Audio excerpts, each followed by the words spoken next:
Hello students, this is Anu Asthana. Today I am here with the lecture 2 of chapter Some Basic Concepts of Chemistry class 11.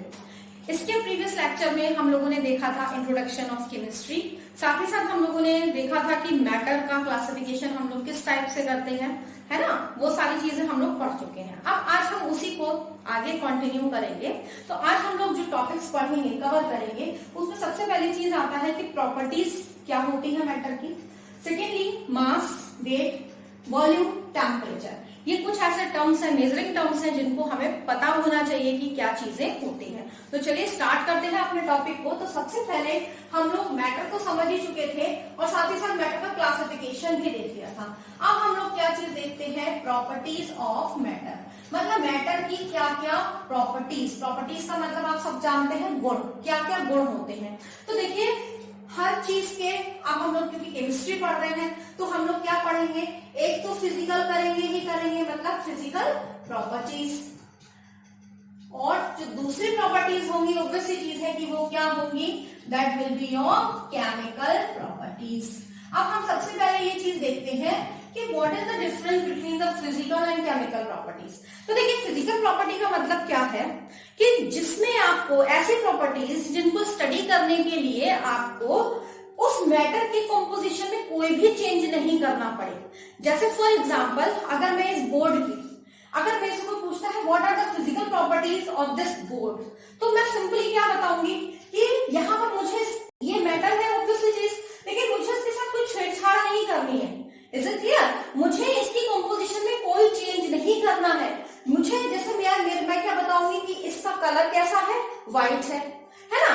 साथ ही साथ ये कैसा है, solid है, ये smooth है, क्या इसमें कोई ऑर्डर है, कोई भी स्मेल नहीं है। मीन्स क्या हुआ कि ये सारी प्रॉपर्टीज जिनमें हमें किसी भी टाइप का कंपोजिशन में चेंज नहीं करना पड़े मैटर के साथ, वो सारी की सारी प्रॉपर्टीज हमारी क्या कहलाती हैं, फिजिकल प्रॉपर्टीज कहलाती हैं। तो इसके अंदर हम लोग क्या लिख सकते हैं, इसके अंदर हम लोग लिख सकते हैं कि कलर कैसा है, कलर हम फिजिकल प्रॉपर्टीज में कंसीडर करते हैं, हम लोग उसका स्टेट फिजिकल प्रॉपर्टी में कन्वर्ट करते हैं, है ना। साथ ही साथ हम लोग मेल्टिंग पॉइंट हो गया, वो हम लोग क्या करते हैं, फिजिकल प्रॉपर्टीज में ही देखते हैं। बॉइलिंग पॉइंट हो गया, ये सारी जो प्रॉपर्टीज हैं वो सारे आपके क्या हो गए, फिजिकल प्रॉपर्टीज। बात सबको समझ में आती है। उसके बाद फिर आता है केमिकल प्रॉपर्टीज। ऑब्वियसली चीज है कि केमिकल प्रॉपर्टीज क्या हो गई कि अब यहाँ पे हमें छेड़छाड़ करनी है, means chemical change is required. अगर हम केमिकल प्रॉपर्टीज को पढ़ना चाहते हैं तो हमें उसकी कंपोजिशन अब देखनी पड़ेगी कि उसमें चेंज क्या हुआ, और वो कब होगा चेंज। ऑब्वियसली चीज है कि जब उसमें कोई ना कोई केमिकल चेंज होगा। मीन्स क्या हुआ कि जो केमिकल प्रॉपर्टीज होती हैं उनमें केमिकल चेंज रिक्वायर्ड होता है। ठीक, तो ऐसी प्रॉपर्टीज को हम लोग क्या बोलते हैं, केमिकल प्रॉपर्टीज। जैसे फॉर एग्जांपल हम अगर किसी सब्सटेंस की एसिडिटी को फाइंड आउट करना चाहें तो उसके लिए हमें क्या करना पड़ेगा, वो किसके अंदर आ जाएगी, वो हमारी केमिकल प्रॉपर्टी के अंदर आ जाएगी। इसी तरीके से बेसिसिटी हो गया, है ना, बेसिसिटी हो गया, कंबस्टिबिलिटी हो गया, ये सारे जो हो गए वो आपकी केमिकल प्रॉपर्टीज, यानी कि जिसमें आपको केमिकल रिएक्शंस के बाद आपको पता चले या केमिकल चेंज जो हो रहा है उस कंडीशन में जो हम प्रॉपर्टीज को देखते हैं उन्हें हम क्या बोलते हैं, केमिकल प्रॉपर्टीज। क्लियर होता है? तो ये बेसिकली आपको क्लासिफिकेशन मींस प्रॉपर्टीज कौन सी होती है, ठीक, तो उसके बेस पर हमने आपको बताया। अब हम लोग क्या है, एसआई यूनिट्स सबको पता है, आप लोग इसको फिजिक्स में भी बहुत अच्छे से पढ़ेंगे और अभी तक आपको पता भी है कि जो हम लोग यूनिट्स का इस्तेमाल करते हैं वो एसआई यूनिट्स का ही इस्तेमाल करते हैं। सबको पता है कि लेंथ मीटर में मेजर की जाती है ना, मास किलोग्राम में किया जाता है, तो उस पर हम बहुत ज्यादा भी फोकस नहीं कर रहे हैं क्योंकि वो ऑलरेडी आपको पता है। क्लियर? तो हम यहाँ पर आप टॉपिक्स को ले रहे हैं जो हमको आगे भी आने वाली क्लासेस में काम आने वाले हैं, इस क्लास में भी आपके काम आएंगे और साथ ही साथ इंपॉर्टेंट भी है जिनको आपको समझना जरूरी है। तो इसमें सबसे पहले हम लोग देखिए मास देखते हैं। क्लियर है? यहाँ पे हम दोनों को एक साथ लेंगे, मास, और दूसरा हम लोग लेते हैं वेट। क्लियर है? जनरली इसमें बहुत कंफ्यूजन होता है और हम बहुत सारे लोग मास को ही वेट कह देते हैं और वेट को ही मास कह देते हैं। तो देखिए सबसे पहली चीज क्या होता है कि एक चीज मैं आपको बताऊं उसको डिस्कस करने से पहले कि अगर हम किसी भी चीज को मेजर करना चाहते हैं, ऑब्वियसली चीजें हम इनको किस लिए यूज करते हैं, मेजर करने के लिए। हम मास निकालते हैं, इसका मेजरमेंट करते हैं, वेट का मेजरमेंट करते हैं, वॉल्यूम का मेजरमेंट करते हैं। तो जब हम मेजरमेंट करते हैं तो कुछ ना कुछ हमें उसका क्वांटिटिव, है ना, क्वांटिटिव समझते हैं, क्वांटिटी बतानी पड़ती है। तो क्वांटिटी बताने के लिए हमें एक बात ध्यान रखें, दो चीजों की रिक्वायरमेंट होती है। एक तो हमको कोई न्यूमेरिकल वैल्यू चाहिए, न्यूमेरिकल वैल्यू या जिसको आप बोल सकते हैं एक नंबर चाहिए, प्लस क्या चाहिए, हमको एक यूनिट की भी रिक्वायरमेंट होती है। अब एक छोटा सा एग्जांपल लेते हैं। सपोज हमको चावल लेकर आने हैं बाजार से और मैंने कहा कि जाओ 2 चावल ले आओ, है ना। तो यहाँ पर बड़ा कंफ्यूजन क्रिएट होता है कि 2 किलो लाने हैं, 2 कुंतल लाने हैं, 2 दाने लेकर आने हैं या 2 ग्राम लाना है। It is very confusing that what quantity I have to bring. तो यहाँ पर ये जो कंफ्यूजन है वो तभी दूर हो सकता है जब मैं यहाँ पर प्रॉपरली बोलूं कि हमें कितने चावल की रिक्वायरमेंट है, 2 kg। तो इसका मतलब क्या है, ऑब्वियस चीज है कि हमारे सामने कॉन्सेप्ट एकदम क्लियर है कि यार बाजार जाके क्या लेकर आना है, 2 किलो चावल लेकर आने हैं। क्लियर है, यहाँ पर कोई भी हमारे पास डाउट की पोजीशन नहीं है। तो जस्ट रिमेंबर दिस थिंग कि जब भी हम मेजरमेंट करते हैं तो उसमें हमें क्या है, रिप्रेजेंट करते हैं हम उस मेजरमेंट को, तो उसमें हमें क्या चाहिए होता है, क्वांटिटीज चाहिए होती हैं। और क्वांटिटीज विद यूनिट जनरली हम लोग क्या करते हैं, अवॉइड कर देते हैं यूनिट को। लेकिन अगर आप इमेजिन करिए कि हम लोग जनरली अगर नॉर्मल बोलचाल में ही ऐसे ही बोल दें बिना यूनिट के, तो वो बहुत डिफिकल्ट हो जाएगा, बहुत मैसी सा हो जाएगा सब कुछ। तो इसीलिए हमें यूनिट लिखना उस नंबर के साथ, it is very very required. Okay, चलिए अब हम लोग अपने स्टार्ट करते हैं मास। तो देखिए मैं अभी आपको बता रही थी कि जो मास और वेट है जनरली हम लोग क्या करते हैं, एक ही चीज कंसीडर कर लेते हैं, लेकिन बेसिकली एक है नहीं, इन दोनों में डिफरेंस है और अच्छा खासा डिफरेंस है। ठीक है, और वो डिफरेंस आपको पता होना चाहिए। देखिए पहली चीज क्या होता है, मास क्या होता है, हम मास को देखते हैं। तो मास का मतलब क्या होता है कि amount of matter, amount of matter मतलब किसी भी सब्सटेंस में अगर हम बात कर रहे हैं, सपोज हम इस मार्कर की बात कर रहे हैं, तो अगर इस मार्कर, हमें पता है मार्कर क्या है, एक मैटर है, तो इसका जो अमाउंट है, इस मैटर का जो अमाउंट है उसको हम लोग क्या बोलते हैं, मास। बात सबको समझ में आ गई, बहुत सिंपल सा है कि जो भी अमाउंट है ना, उसको हम क्या बोलेंगे, मास बोलेंगे। बात सबको समझ में आती है, ऑब्वियसली चीजें किसी ना किसी चीज अमाउंट से तो बना ही है ना। तो जो भी उसका अमाउंट होता है उस मैटर का, उसी को हम लोग क्या बोल देते हैं, मास बोलते हैं। क्लियर। सेकेंड आता है वेट। वेट क्या होता है, आपको पता है कि जो अर्थ है वो क्या शो करती है, ग्रेविटी। आपको पता है ये बात, आप लोग प्रीवियस क्लासेस में पढ़कर आ चुके हैं। तो क्या होता है कि द फोर्स, वेट बेसिकली है क्या, फोर्स, फोर्स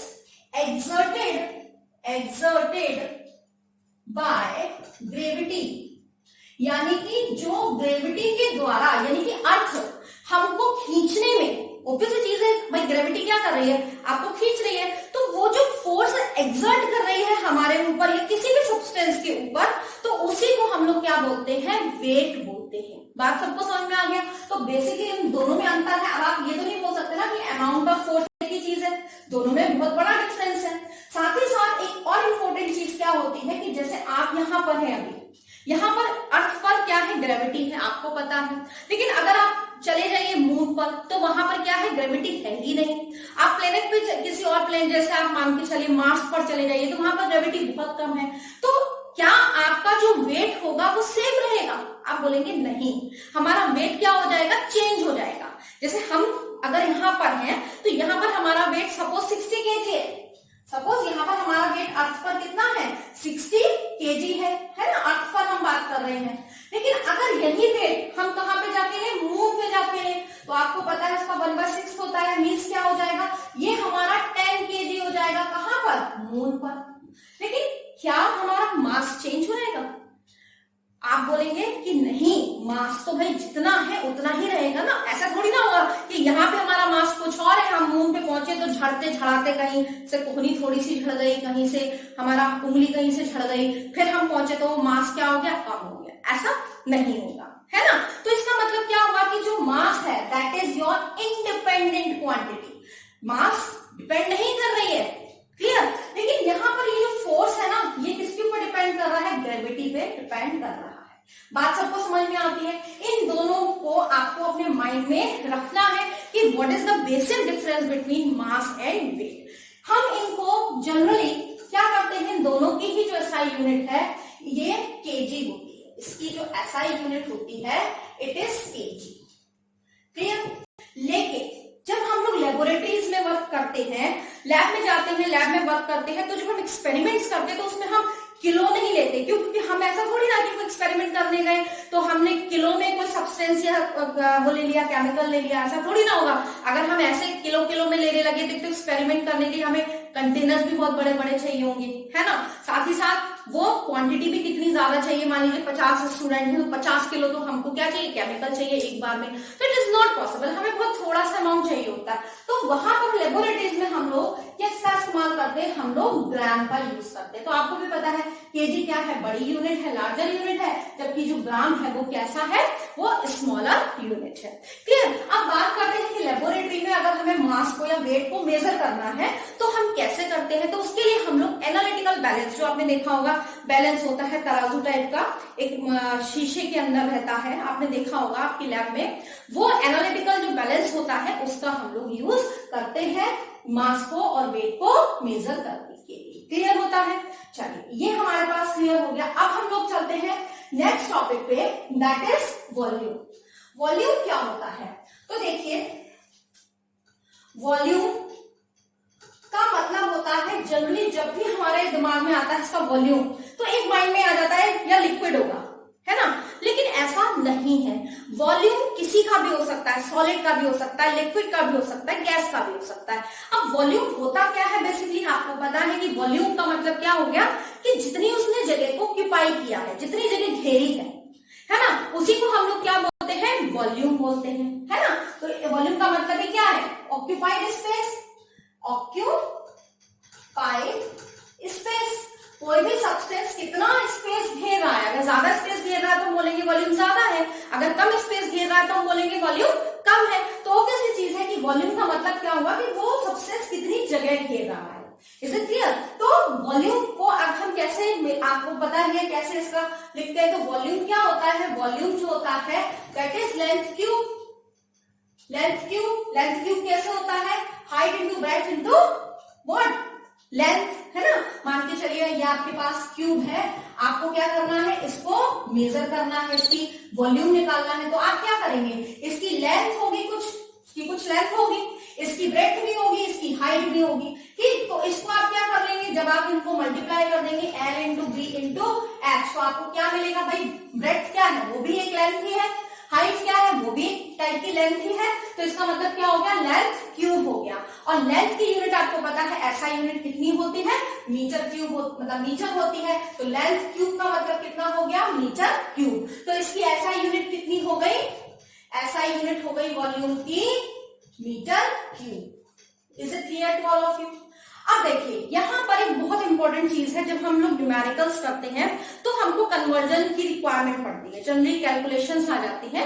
तो आपको क्या चीज ध्यान में रखनी है, पहली बात जनरली हम लोग कॉमनली जो हम लोग यूज करते हैं वॉल्यूम के लिए, वो हम लोग लीटर यूज करते हैं। But just remember this thing कि litre is not the SI unit, SI unit नहीं है लीटर, उसकी एसआई यूनिट क्या है, मीटर क्यूब है। लेकिन हम लोग कॉमनली क्या करते हैं, यूज करते हैं लीटर, है ना। और अगर हम छोटे स्केल पे बात करेंगे तो हम लोग किसका इस्तेमाल करेंगे, मिलीलीटर का। पहली बात आपको ये बात क्लियर है कि लीटर लार्जर हो गया, ऑब्वियस चीज है, और मिलीलीटर क्या हो गया, छोटी क्वांटिटी हो गई, है ना। अब देखिए यहाँ पे जो आपको ध्यान में रखना है बहुत अच्छे तरीके से कि 1 लीटर इज इक्वल टू होता है 1000 मिलीलीटर। आई थिंक ये आपको पता होगा, पहले आप लोग पढ़कर आ चुके हैं, कन्वर्जन पढ़े आपने मैथ्स में भी, तो ये तो आई थिंक आपको पता होगा कि 1 लीटर में कितना होता है, 1000 मिलीलीटर होता है। अच्छा एक बात और कि जो 1 मिलीलीटर होता है वो 1 सेंटीमीटर क्यूब के इक्वल होता है। सेंटीमीटर क्यूब, मीटर को हमने क्या किया, सेंटीमीटर में कन्वर्ट कर दिया, स्मॉलर यूनिट, तो सेंटीमीटर क्यूब के होता है। तो भाई 1000 ml किसके बराबर हो जाएगा, ऑब्वियस सी चीज है कि 1000 सेंटीमीटर क्यूब के बराबर हो जाएगा। Okay, and 1000 centimetre cube is equal to 1 decimetre cube. Just remember this thing, it is very important. जब आप कैलकुलेशंस करेंगे तब आपको इनको पता होना चाहिए कि किस तरीके से हमें कन्वर्ट करना है। तो ये कन्वर्जन आपके लिए बहुत यूजफुल है, इसलिए इसे आपको अपने माइंड में सेट करके रख देना है, यूज करना है, नॉट रखना है। You have to use these conversions. Okay, चलिए अब आते हैं हम इसे कैसे मेजर करते हैं लेबोरेटरीज के अंदर। तो देखिए, वॉल्यूम को मेजर करने के लिए बहुत सारे इक्विपमेंट्स हैं, है ना। आप अपने घर में ही देख लीजिए, आपको पता है गिलास का एक पर्टिकुलर हम मेजर कर लेते हैं, कोई भी कंटेनर ले सकते हैं मेजर करने के लिए, बॉटल ले लेते हैं, कुछ भी ले सकते हैं। लेकिन जब हम लेबोरेटरीज की बात करते हैं तो लेबोरेटरीज में हम लोग किसका यूज करते हैं, हमारे पास आते हैं ग्रेजुएटेड सिलेंडर्स। आपने देखा होगा एक लंबे से होते हैं और ऐसे सर्कल होता है, नीचे से उसका जो बॉटम होता है वो होता है, पिपेट होता है, ब्यूरेट होता है ना, वॉल्यूमेट्रिक फ्लास्क होते हैं। तो ये बहुत सारे इक्विपमेंट्स है वॉल्यूम को मेजर करने के लिए, है ना। हमारे पास बहुत सारे ऑप्शंस हैं, लेकिन जो मास और वेट है उसको मेजर करने के लिए हमारे पास सिर्फ एक है कि हम लोग क्या कर सकते हैं, सिर्फ और सिर्फ बैलेंस का ही इस्तेमाल कर सकते हैं। क्लियर होता है। चलिए अब हम लोग चलते हैं नेक्स्ट टॉपिक पर। वॉल्यूम हमारा हो चुका है, अब हम एक टॉपिक और लेते हैं, डेंसिटी। That is density. तो देखिए, डेंसिटी को हम लोग कैसे डिफाइन करते हैं। डेंसिटी जो होता है that is mass per unit volume, पर मास पर यूनिट वॉल्यूम, मतलब पर यूनिट पे, पर यूनिट वॉल्यूम में कुल कितना अमाउंट है। मास का मीन्स क्या है, अमाउंट ऑफ मैटर। तो कितना अमाउंट ऑफ मैटर उस पर यूनिट वॉल्यूम में है, जब हम इसको मेजर करते हैं तो उसी को हम क्या बोलते हैं, डेंसिटी बोलते हैं। तो इसका फॉर्मूला क्या हो जाएगा, डेंसिटी इज इक्वल टू हो जाएगा, डेंसिटी इज इक्वल टू हो जाएगा मास अपॉन वॉल्यूम। ओके, मास हो गया m, वॉल्यूम v हो गया। अब मास की अगर पूछा है इसकी एसआई यूनिट तो हम खुद बना सकते हैं। कैसे, मास क्या होता है, किससे रिप्रेजेंट करते हैं, केजी से। एसआई यूनिट की बात कर रहे हैं। वॉल्यूम की एसआई यूनिट कितनी होती है, मीटर क्यूब। ठीक, अब देखिए, या तो मैं इसको ऐसे लिख सकती हूँ केजी पर मीटर क्यूब, या हम इसको कैसे लिख सकते हैं, आपने पढ़ा है एक्सपोनेंशियल पावर, मैथ्स में पढ़ा है आपने, तो आपको पता है कि जब भी पावर ऊपर जाती है उसका साइन चेंज हो जाता है। तो बिल्कुल वही करना है यहाँ पर भी, केजी हो जाएगा और ये मीटर जब ऊपर जाएगा तो इसकी पावर क्या हो जाएगी, माइनस में हो जाएगी। तो ये हो गया KG metre minus cube. Is it clear. अब अगर हम इसे छोटे उसमें लिखना चाहते हैं, स्मॉलर यूनिट लिखना चाहते हैं, तो इसको हम क्या कर सकते हैं, ग्राम, केजी की जगह ग्राम कर दिया, मीटर की जगह हमने सेंटीमीटर कर दिया और इसको माइनस क्यूब कर दिया। क्लियर होता है। तो इस तरीके से हम लोग क्या कर सकते हैं, डेंसिटी को भी समझ सकते हैं। Is it clear to all of you. चलिए now let's continue our topic and that is temperature. clear। देखिए, टेम्परेचर आप सबको पता है। चलिए अब हम लोग क्या देखते हैं, नेक्स्ट टॉपिक और लास्ट टॉपिक है दैट इज टेम्परेचर। क्लियर है। अब देखिए, टेम्परेचर आपको पता है कि टेम्परेचर हम किससे मेजर करते हैं, थर्मोमीटर से, है ना। तो आपने देखे होंगे टेम्परेचर, अब जनरली हम लोग क्या बोलते हैं, 9th क्लास में भी आप लोग पढ़कर आए, कन्वर्जन ऑफ टेम्परेचर, मतलब conversion of scale, not temperature, conversion of scale. तो आपने देखा था कि हम लोगों ने क्या पढ़ा था, एक तो डिग्री सेल्सियस देखा था और हमने देखा था केल्विन। इनका कन्वर्जन पढ़ा था 9th क्लास में, है ना। तो अब सबसे पहले हम बात करते हैं कि टेम्परेचर की जो एसआई यूनिट है वो क्या होती है। तो टेम्परेचर की जो एसआई यूनिट होती है इट इज केल्विन। ओके, इसको हम लोग किससे रिप्रेजेंट करते हैं, के से। ओके, लेकिन ये तो हमारी एसआई यूनिट हो गई, लेकिन इसके अलावा भी हमारे पास एक और स्केल होता है जिसे हम लोग क्या बोलते हैं, Fahrenheit, that is degree Fahrenheit. Clear होता है। तो ये बेसिकली हमारे पास 3 टेम्परेचर के स्केल है। अब देखिए, यहाँ पर एक चीज और आती है कि यहाँ पर अगर हम थोड़ा सा देखें ध्यान से तो हमको पता चलता है कि ये हमारे जो तीनों स्केल्स हैं ये किस में लिखे हुए हैं, कैपिटल में। लेकिन आपने कभी ध्यान दिया हुआ है, अगर आपको मीटर लिखना है तो आप स्मॉल से ही लिखते हैं, है ना। सेंटीमीटर लिखना है तो आप स्मॉल, मीन्स हम जितनी भी यूनिट्स को लिखते हैं जनरली वो किस में लिखते हैं, हम स्मॉल में लिखते हैं। ग्राम लिखते हैं तो उसमें भी हम लोग क्या करते हैं, इस तरीके से लिखते हैं। लेकिन इन्हें हमने कैपिटल से क्यों लिखा हुआ है, तो उसके पीछे हालांकि आपके आपके कोर्स में नहीं है, लेकिन मैं फिर भी बता दे रही हूँ आपको, एक इंफॉर्मेशन के लिए, नॉलेज हो जाएगी कि ये जो तीनों हमारे पास डिग्रीज हैं, सॉरी स्केल्स हैं, ये तीनों ही हमारे साइंटिस्ट के नेम के ऊपर है ना। तो साइंटिस्ट के नेम होने के कारण इनको हम किस में लिखते हैं, कैपिटल लेटर्स में लिखते हैं। जैसे जूल है तो जूल आप किस में लिखते हैं, कैपिटल में। न्यूटन है कैपिटल में। तो जितने भी यूनिट्स साइंटिस्ट के नेम पर बने हुए हैं उन सभी को हम लोग किसके अंदर लिखते हैं, हम लोग कैपिटल से लिखते हैं। क्लियर होता है। चलिए अब हम टाइम नहीं वेस्ट कर रहे, अब हम आगे की बात करते हैं कि जो टेम्परेचर होते हैं उसके 3 यूनिट्स होती हैं। यहाँ पर एक चीज और हमें ध्यान रखनी है कि जो सेल्सियस और फ़ारेनहाइट होता है इन पे हमेशा डिग्रीज का यूज किया जाता है, बट केल्विन में हमेशा हम बिना डिग्री के ही लिखते हैं। इसमें किसी भी डिग्री की रिक्वायरमेंट नहीं होती। क्लियर होती है। चलिए अब हम लोग देखते हैं कि हमारे पास 3 स्केल है। क्लियर, एक हमारे पास ये स्केल हो गया, एक हमारे पास ये स्केल हो गया। स्केल जैसे बन रहे हैं गंदे गंदे से, बट कोई बात नहीं, आपको समझना है ना। ये हमारे स्केल है। तो देखिए इसको हम मानते हैं ये केल्विन है, ये हमारा डिग्री सेल्सियस है और ये डिग्री फ़ारेनहाइट है। क्लियर। अब इसको पढ़ने से पहले एक चीज और, हम रिलेशंस की बात कर लेते हैं कि डिग्री फ़ारेनहाइट को कन्वर्ट, अगर हम मतलब अगर हमें कन्वर्जन निकालना हो डिग्री फ़ारेनहाइट और सेल्सियस में, तो हम लोग किसका यूज करते हैं, इस फॉर्मूले का यूज करते हैं, +32। Degree Fahrenheit is equal to 9/5 degree Celsius +32। और जो दूसरा है आप लोग पढ़कर आ चुके हैं 9th में, that is Celsius, degree Celsius +273.15। हम लोग इसको सिंपली 273 भी ले लेते हैं। क्लियर होता है, यहां तक आपको पता है। अब देखिए यहां पर हमें करना क्या है बेसिकली, कि हमें देखना है थोड़ा सा कि हर यूनिट, हर स्केल में जो टेम्परेचर है वो कितना होता है, उसकी क्या वैल्यू आती है, उसे देखना है। तो देखिए डिग्री सेल्सियस की अगर हम लोग बात करें तो डिग्री सेल्सियस में हमें पता है जो वाटर है उसका जो फ्रीजिंग पॉइंट होता है दैट इज 0 डिग्री सेल्सियस, है ना। क्या चीज है, ये हमारा है freezing point, that is freezing point. Clear है, this is our freezing point. Now 100 degree Celsius is the boiling point, everybody knows this. अच्छा एक बात और ध्यान रखिएगा कि 25 डिग्री सेल्सियस जो होता है हमारा रूम टेम्परेचर होता है ना। जो हम लोग बात करते हैं स्टैंडर्ड टेम्परेचर की, तो स्टैंडर्ड टेम्परेचर जनरली हम लोग क्या लेके चलते हैं, रूम टेम्परेचर। रूम टेम्परेचर क्या है, 25 डिग्री सेल्सियस। इसको आपको ध्यान में रखना है, ठीक है। तो ये क्या है आपका रूम टेम्परेचर।